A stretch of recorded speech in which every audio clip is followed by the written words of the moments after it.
جون کی جلستی ہوئی دھوپ نے شہر کی سڑکوں کو تپا دیا تھا۔ ہر طرف تپش اور حبس کا راج تھا۔ اسکولوں کی سالانہ تعطیلات شروع ہونے میں محض 2 روز باقی تھے، مگر اصل جنگ تو ابھی شروع ہونی تھی۔ یہ فیصلہ کرنے کی جنگ کہ اس سال کا موسم گرما کہاں گزارا جائے گا۔ آمنہ سائرہ، میں نے ترکی، مالدیپ اور دبئی کے تمام ہوٹلز کی بکنگ چیک کر لی ہے۔ سہولتیں تو سب جگہ کمال ہیں، مگر میرا دل کچھ اور ہی کہہ رہا ہے۔ دل کی بات چھوڑو بہن، ان بچوں کی سنو۔ میں جب بھی ان سے پوچھتی ہوں کہ اس بار کہاں چلیں گے، وہ ایک ہی جواب دیتے ہیں، نانی کا گھر۔ مجھے سمجھ نہیں آتی کہ اس ڈیجیٹل دور کے بچے جنہیں ہر وقت تیز رفتار انٹرنیٹ اور پلے اسٹیشن چاہیے، وہ ایک پسماندہ سے گاؤں میں کیا لینے جانا چاہتے ہیں۔ وہی تو میں نے حماد اور ہانیہ سے کہا کہ ہم اس بار شمالی علاقہ جات کی ٹھنڈی وادیوں میں چلیں گے، جہاں برف پوش پہاڑ اور جھیلیں ہوں گی، مگر وہ تو جیسے نانی کے گھر کے نام کی مالا چپ رہے ہیں۔ امی نے ان بچوں پر پتہ نہیں کیا جادو کر رکھا ہے، جیسے ہی جون کا مہینہ آتا ہے ان کے سر پر نانی کا گھر سوار ہو جاتا ہے۔ میرا حال بھی تم سے مختلف نہیں ہے۔ ارحم اور سیف تو ابھی سے اپنے پرانے کھلونے اور پتنگیں ڈھونڈ رہے ہیں جو انہوں نے پچھلے سال وہاں چھپائی تھی۔ سچ پوچھو تو مجھے ڈر لگتا ہے، وہاں کی دھول مٹی، وہ کھلے میدان اور وہ غیر معیاری خوراک، کہیں یہ بچے بیمار نہ پڑ جائیں۔ ابھی یہ بحث جاری ہی تھی کہ کمرے میں ارحم، حماد اور ردا دوڑتے ہوئے داخل ہوئے۔ بچوں کے چہروں پر وہ جوش تھا جو مہنگے ترین غیر ملکی دوروں کے نام پر بھی نظر نہیں آتا تھا۔ ممی، ہم نے سن لیا ہے، آپ پھر سے ہمیں کسی ہوٹل کے کمرے میں بند کرنے کا پلان بنا رہی ہیں۔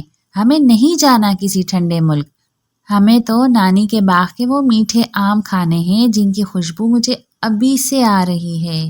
اور ممی، نانی نے وعدہ کیا تھا کہ اس بار وہ مجھے وہ چرخہ بھی چلانا سکھائیں گی جو ان کے دالان میں رکھا ہے۔ پلیز ممی، ہمیں نانی کے گھر جانے دیں۔ بچوں کی مسلسل ضد، ابو کے پیار بھرے اصرار اور نانی کے فون پر دی گئی محبت بھری دعاؤں کے آگے بالآخر ان تینوں ماؤں کو ہتھیار ڈالنے پڑے۔ فیصلہ ہوا کہ اس بار تمام جدید سہولیات کو خیر آباد کہہ کر گلستان عاقب کے مٹی بھرے راستوں پر سفر کیا جائے گا۔ روانگی کی صبح شہر کی شاہراہوں پر 3 گاڑیاں قطار میں رواں دواں تھی۔ جیسے جیسے شہر کی بلند و بالا عمارتیں دھندلی ہو کر پیچھے چھٹتی گئیں، مناظر تبدیل ہونے لگے۔ سمٹ کے جنگل کی جگہ اب سبزہ زاروں، لہلہاتی فصلوں اور دور افق پر جھکتے ہوئے آسمان نے لے لی تھی۔ حماد بیٹا، شیشے سے باہر ہاتھ مت نکالو، اور ہانیہ، تم اتنی بے چین کیوں ہو رہی ہو؟ ابھی تو 1 گھنٹہ اور لگے گا۔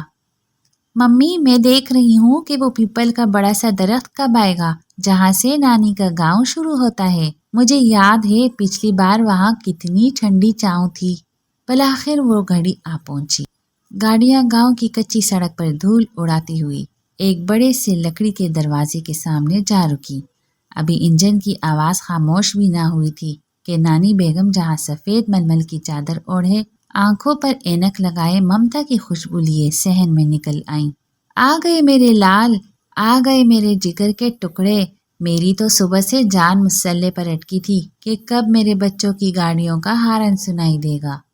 آئیے دیدی، خوش آمدید۔ روشن پور کی مٹی آپ سب کا انتظار کر رہی تھی۔ امی، آپ کیوں باہر دھوپ میں کھڑی ہو گئیں؟ ہماری فکر نہ کریں، ہم اب کوئی مہمان تو نہیں ہیں۔ دیدی، یہ مہمان نوازی نہیں، یہ تو اس خوشی کا اظہار ہے جو آپ کے آنے سے اس گھر کو نصیب ہوئی ہے۔ نانی کا گھر ایک وسیع و عریض حویلی نما عمارت تھی جس کے درمیان میں ایک بڑا سا صحن تھا جہاں ایک پرانا ہینڈ پمپ اور ایک بڑا سا نیم کا درخت موجود تھا۔ کمروں کی چھتیں اونچی اور لکڑی کے شاہ تیروں سے بنی تھی جو گرمی میں بھی ٹھنڈک کا احساس دیتی تھی۔ امی، آپ نے ابھی تک یہاں اے سی نہیں لگوایا، اتنی شدید گرمی میں یہ بچے کیسے سوئیں گے؟ ان کی تو کھال پر دانے نکل آئیں گے۔ بیٹی، یہ قدرتی ہوائیں جو اس نیم کے درخت سے ٹکرا کر آتی ہے تمہارے ان مصنوعی مشینوں سے کہیں بہتر ہے۔ تم بس ایک رات یہاں گزار کر تو دیکھو، تمہیں وہ نیند آئے گی جو شہر کی گولیوں سے بھی نہیں آتی۔ دوپہر کے کھانے پر جب دسترخوان بچھا تو شہر کی مائیں حیران رہ گئیں۔ فریحہ نے مٹی کی ہانڈی میں دیسی گھی سے تڑکا لگا کر دال ماش، توری کا سالن اور گھر کے پسے ہوئے گندم کی روٹیاں پیش کی۔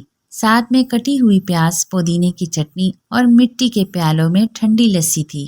بھابھی، یہ لسی اتنی گاڑی ہے، کہیں بچوں کا گلا تو خراب نہیں ہو جائے گا؟ اور یہ پیاز، کیا یہ ہائیجینک ہے؟ آمنہ دیدی، یہ دودھ ابھی آدھا گھنٹہ پہلے ہماری بھینس کا نکالا ہوا ہے، اس میں کوئی ملاوٹ نہیں، کوئی کیمیکل نہیں، یہ بچوں کے ہاضمے کو فولاد بنا دے گا۔ واہ ممی، یہ تو بالکل آئس کریم جیسی میٹھی اور ٹھنڈی ہے، مجھے ایک اور پیالہ چاہیے۔ شام ڈلی تو گاؤں کی فضا بدلی بدلی سی لگنے لگی۔ پرندوں کی ڈاریں اپنی گھونسلوں کی طرف لوٹ رہی تھی اور مسجد سے اٹھنے والی اذان کی آواز میں ایک عجیب سا سکون تھا۔ اچانک باہر سے ایک آواز آئی، ٹھنڈے میٹھے برف کے گولے، ٹھنڈے میٹھے برف کے گولے۔ گولا نانی، ہمیں گولا کھانا ہے۔ خبردار، کوئی بچہ باہر نہیں جائے گا۔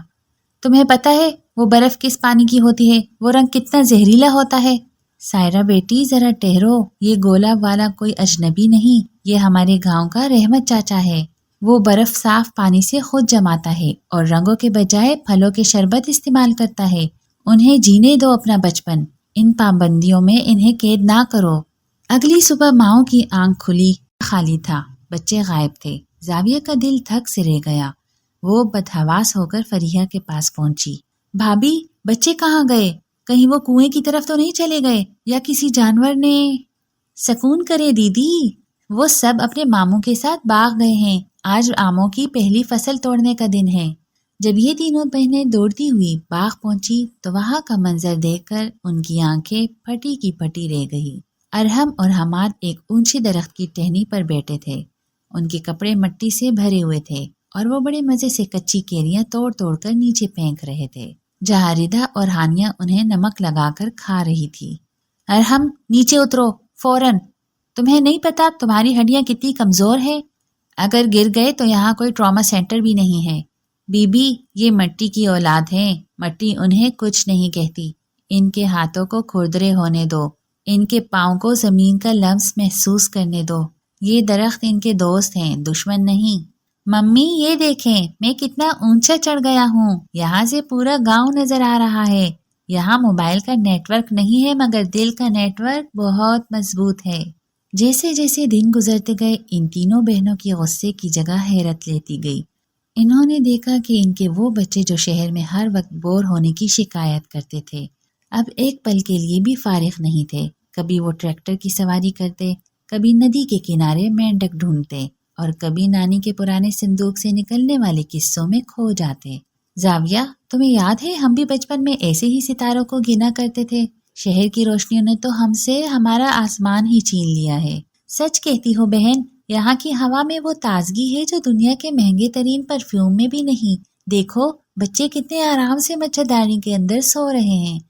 شہر میں تو لائٹ جاتے ہی ان کا رونا شروع ہو جاتا ہے، کیونکہ یہاں فطرت کا راج ہے۔ انسان جب فطرت کے قریب ہوتا ہے تو اس کے اندر کا تناؤ ختم ہو جاتا ہے۔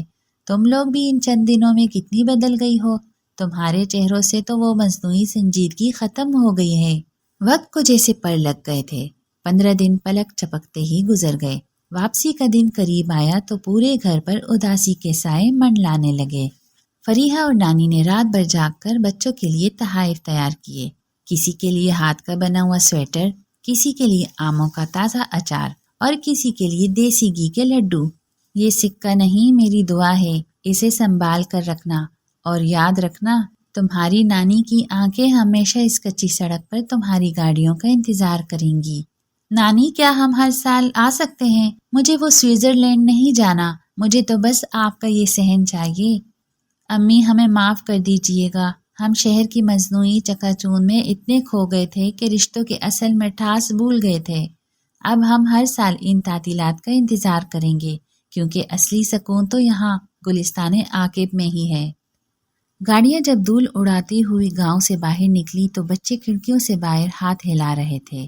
وہ اپنے ساتھ صرف آموں کی ٹوکریاں نہیں بلکہ محبت، سادگی اور رشتوں کی وہ حرارت لے کر جا رہے تھے جو انہیں آنے والی کئی نسلوں تک گرم رکھے گی۔ گاؤں کی وہ مٹی، وہ درخت اور نانی کے گھر کی وہ ممتا ان کے دلوں میں ہمیشہ کے لیے نقش ہو چکی تھی۔